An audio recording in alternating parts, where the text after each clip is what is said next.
vlog aku.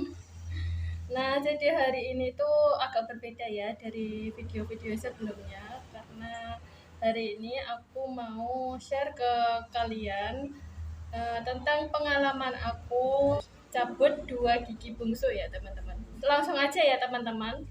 Waktu bulan puasa ya, bulan puasa kemarin gitu, gigi aku tuh sakit dan aku periksakan ya ke puskesmas. Aku tuh mau cabut gigi sebenarnya. Aku udah tahu kalau kalau memang ada masalah dengan gigi aku itu yang sebelah pojok sebelah kiri ini sama yang sebelah kanan. Kalau yang sebelah kanan itu agak bolong sedikit ya teman-teman, sedikit tapi nggak kelihatan. Terus yang sebelah kiri ini tuh giginya itu belum tumbuh sempurna, belum tegak sempurna gitu ya. Masih ada separuh gigi yang belum kelihatan gitu, masih ada gusinya gitu loh teman-teman, nggak bisa keluar sempurna.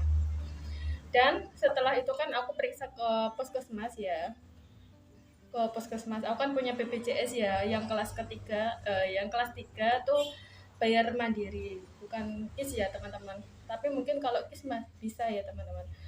Terus kemudian aku periksa ke puskesmas, aku tuh mau cabut gigi, aku bilang gitu. Soalnya kan gigiku sakit yang sebelah kanan yang bolong gitu ya. Aku mau cabut yang sebelah itu. Dan sebelumnya yang sebelah kiri ini juga sakit. Dan maaf ya teman-teman, aku nyebutnya ini agak berbeda ya kanan kiri karena aku pakai kamera depan. Kemudian ya teman-teman, dokter menyarankan, dokter yang di puskesmas ya, dokter di puskesmas itu bilangnya kayak gini, ini nggak bisa dicabut di sini. Kenapa? Karena gigi bungsu teman-teman, dan itu agak terlalu dalam, jadi nggak bisa dicabut, bisanya dioperasi. Dan waktu itu aku ditanyain apakah punya BPJS, iya punya, aku punya BPJS ya teman-teman, kelas 3. Kemudian aku diminta persetujuan gimana mau operasi apa enggak. Kalau mau operasi dicabut giginya itu harus 2 teman-teman, nggak bisa kalau 1, soalnya kan pakai BPJS ya. Terus kemudian dokternya tuh bilang seperti itu. Aku bilangnya ya udah nggak apa-apa dok, aku setuju untuk dicabut daripada aku sakit terus kan ya. Aku soalnya kan nggak betah ya. Kalau gigi bungsu itu sakitnya tuh menurut aku 2 kali lipat dari gigi yang berlubang. Dan kemudian waktu itu aku dikasih rujukan ya dari puskesmas ke rumah sakit. Itu ada 2 pilihan ya teman-teman. Rumah sakitnya mau rumah sakit yang dekat di daerah aku sendiri atau yang kota sebelah.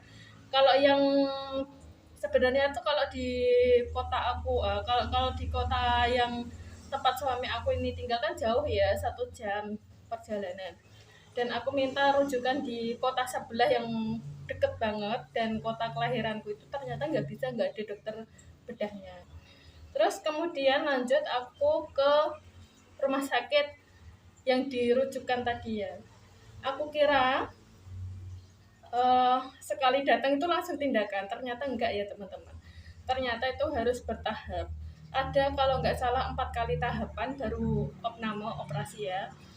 Dan waktu itu hari pertama itu aku ada konsultasi aja sama asisten dokternya ya, bukan langsung dokternya tapi asisten dokternya, dan dilihat apakah benar-benar infaksi.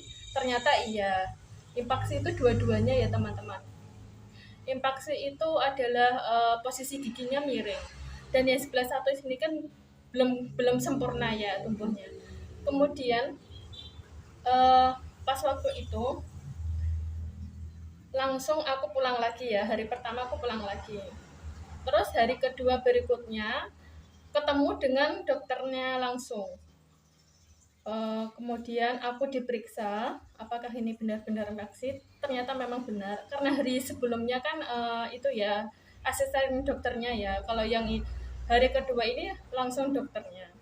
Terus dokternya tuh menyarankan untuk kalau memang iya langsung ada tahapan-tahapan selanjutnya gitu loh. Kemudian hari ketiga aku datang lagi ya teman-teman, konsultasi lagi sama dokternya, dan hari ketiga itu aku cek darah sama ronsen dada. Kenapa harus ronsen dada? Karena itu adalah salah satu tahapan operasi ya teman-teman. Kemudian setelah itu hari keempatnya baru aku konsultasi sama dokternya lagi.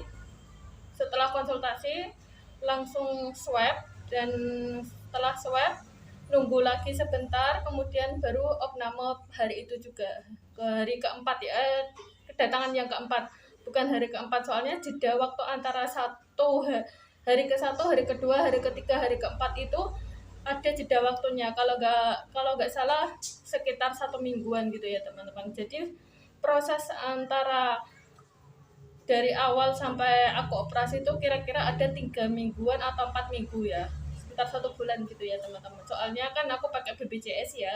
Kalau pakai BPJS itu ada tahapan-tahapan ya, nggak bisa langsung. Dan kemudian setelah swab aku langsung opname ya teman-teman. Ada 3 hari ya teman-teman. Hari pertama itu masuk opname, hari kedua operasi, dan kemudian hari ketiga pulang gitu ya teman-teman. Tapi ternyata pas waktu itu sekitar 3 hari sebelum operasi itu aku sakit ya teman-teman. Tapi udah sembuh, tapi badan itu masih agak sempoyongan gitu ya. Dan waktu itu kan perjalanannya jauh, jadi drop lagi. Pas waktu mau operasi itu badanku panas. Sebenarnya itu cuma 3 hari ya teman-teman. Opname, besoknya operasi, terus besoknya pulang. Hanya 3 hari saja. Cuman pas waktu itu, hari pertama aku opname, hari keduanya itu aku panas lagi. Jadi nggak jadi operasi ya teman-teman. Dokternya tuh menyarankan untuk sembuh dulu. Dan kemudian hari kedua itu aku kan gagal operasi ya. Gagal operasi. Hari kedua itu aku dikasih paracetamol sama pihak rumah sakit ya teman-teman. Kemudian hari ketiga itu baru aku operasi. Dan waktu operasi itu dibius total ya teman-teman. Jadi kita nggak ada rasa sakit atau gimana. Tahu-tahu tuh bangun gigi kita udah copot duluan. Dan waktu itu kemudian hari selanjutnya pulang. Dokterku menjelaskan kalau gigi yang sebelah kanan ini itu sudah dicabut sempurna. Yang bolong itu ya teman-teman, soalnya kan giginya itu udah tumbuh sempurna, cuma miring. Terus kemudian yang sebelah kiri ini dicabutnya itu cuma nggak sampai ke akar, karena akarnya itu udah deket saraf. Jadi sama dokternya nggak diambil semua ya, nggak diambil utuh gitu. Jadi dipotong ya teman-teman. Ini ada dua ya, ada 2 gigi yang dicabut. Dan yang sebelah kiri dan sebelah kanan. Yang sebelah kiri tadi kan nggak dicabut sempurna ya, karena yang gigi akarnya itu berdekatan dengan saraf, jadi sama dokternya nggak diambil, dan suatu saat bisa tumbuh lagi, tapi nggak tahu kapan, soalnya kan lama ya pertumbuhan gigi kalau sudah dewasa gitu. Umur aku udah 29 tahun, jadi sama dokternya nanti kalau sudah tumbuh lagi baru dicabut sempurna, soalnya akar gigiku itu masih muda. Nah ini adalah hasil dari cabut gigi aku ya teman-teman. Ini yang diambil yang sebelah kiri, dan ini masih tenggelam ya teman-teman ya. Ini masih tenggelam. Hasil ronsennya yang ini masih di dalam daging ya, masih ada separuh dagingnya gitu. Sekitar segini gusinya. Jadi ini adalah ronsen gigi aku ya teman-teman. Dan untuk biaya ya teman-teman, kan tadi sebenarnya hanya 3 hari, tapi aku 4 hari. Ternyata itu semua gratis, ditanggung dengan BPJS ya teman-teman. Dan mungkin kalau kalian ada yang pakai KIS itu masih bisa ya teman-teman. Cuman harus melalui sesuai tahap-tahapnya. Kalau aku kan Vaskes pertama kan di puskesmas, dan dari puskesmas itu baru dirujuk ke rumah sakit besar ya teman-teman. Sampai di sini aja ya, semoga informasi aku bermanfaat untuk kalian, dan mohon maaf untuk suaranya agak gimana ya, agak sedikit berisik ya, agak sedikit bising dengan kendaraan karena memang rumah aku tuh dekat jalan raya. Dan mohon maaf untuk perangkaian kata atau kalimat yang aku gunakan ini agak terbata-bata. karena memang public speaking aku tuh rendah banget ya. Aku nggak bisa ngomong di depan kamera, nggak begitu pede. Kenapa aku pakai masker? Karena aku tuh sebenarnya belum mandi, teman-teman. Sampai di sini dulu videonya, mungkin bermanfaat untuk kalian dan terima kasih. Wassalamualaikum warahmatullahi wabarakatuh. Dadah.